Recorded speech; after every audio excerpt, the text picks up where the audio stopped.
Hi everybody, welcome to my kitchen. I'm just doing it here today because I'm hiding from the kids.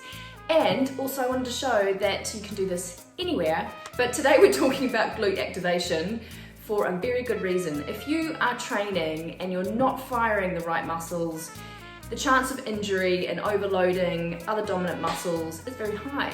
But if you're already experiencing tight hamstrings, really tight hip flexors, lower back pain, tight calves, chances are it is linked to your glutes not firing. Perhaps even knee pain can be linked to those big lazy muscles that just fall asleep.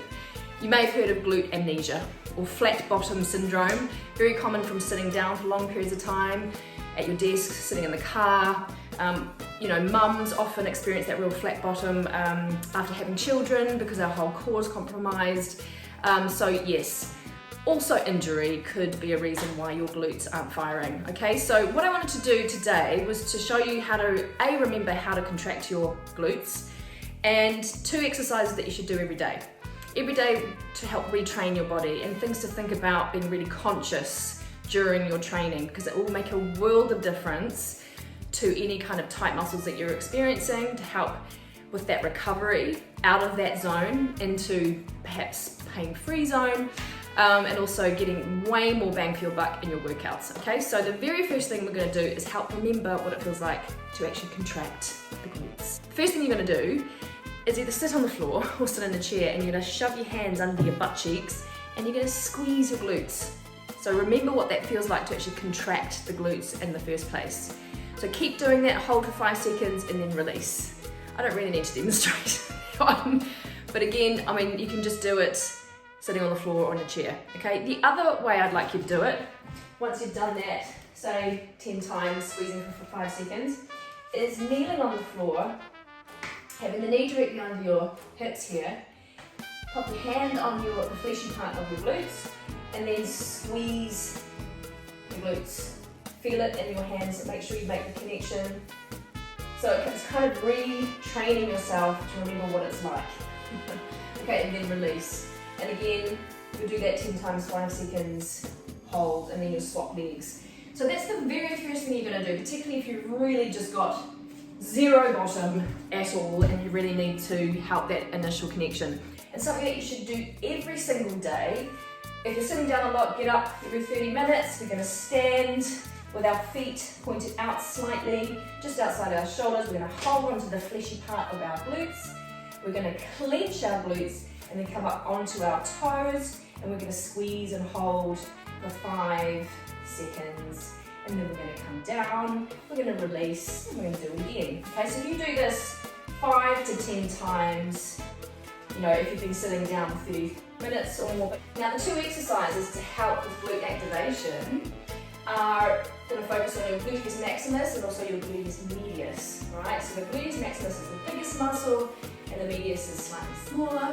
Right, so we're going to use a band, or if you don't have a band, you can still do this without it. Right, so you can progress to a band perhaps. Right, so let's do it without to begin with. The first one's a bridge.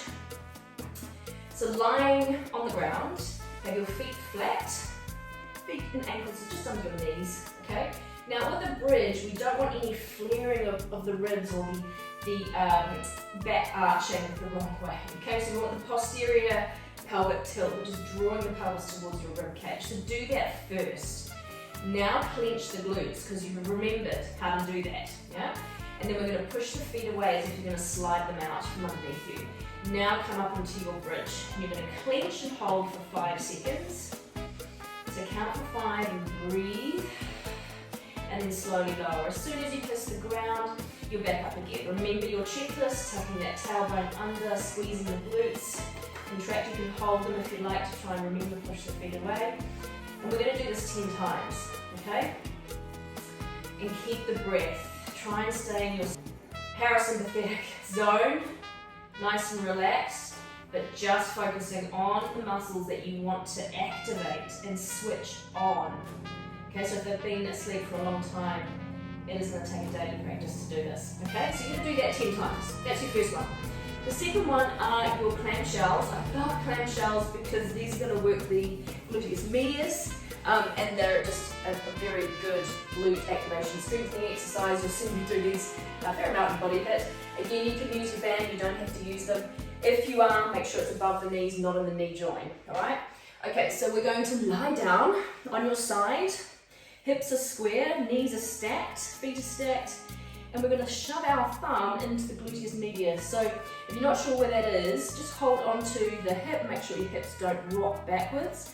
Rest your head on your arm here, and then just going to open the knee as far as you can, keeping the core engaged, and then lower it down. You'll feel the gluteus medius contract. Okay, so you want to keep your thumb there just to make sure that you are working the right muscle. And breathe. So we'll do 10 reps on this side, and then you're going to swap. You're going to do the other side. Again, keep the core engaged, lock it in, keep the breath. If you practice yoga, now's a good time to practice that lovely raspy breath in and out of the nose. And just keep going. Okay, so it's very conscious, slow movements that are going to help switch those muscles on.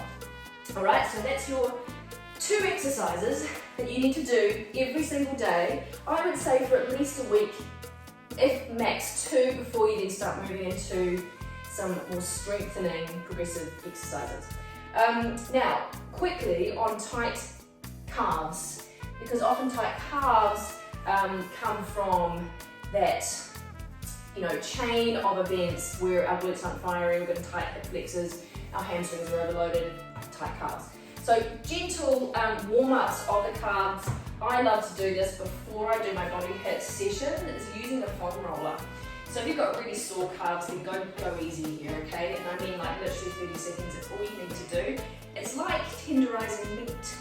If you imagine tenderizing meat, just helping loosen everything up. So lift your hips up, and you're just gonna roll backwards and forwards with both legs on the foam roller, okay? If you're finding that that's not really doing much for you, place a little more pressure, so place the other foot on top and roll away. Okay, so just up and down the calves on each side. Okay, so 30 seconds each side, that's all you need. Now, for post-workout, to help prevent further tight calves and hammies seizing up, if that's kind of a thing for you, is one move which I love to do, but you do need to be very gentle. Okay, so you need either a yoga block or a half roller, so like that, but in half, or a book. Most of us have books, so we'll just use a book, shall we? So I've got a bit of a chunky book here. You could go, Harry Potter on yourself here, if you really want the full stretch. But let's say you've got super tight calves. So we're going to place the pinky to the end of the big toe onto the block here, and the heel is going to be resting on the ground, obviously. We'll bring our foot level with it.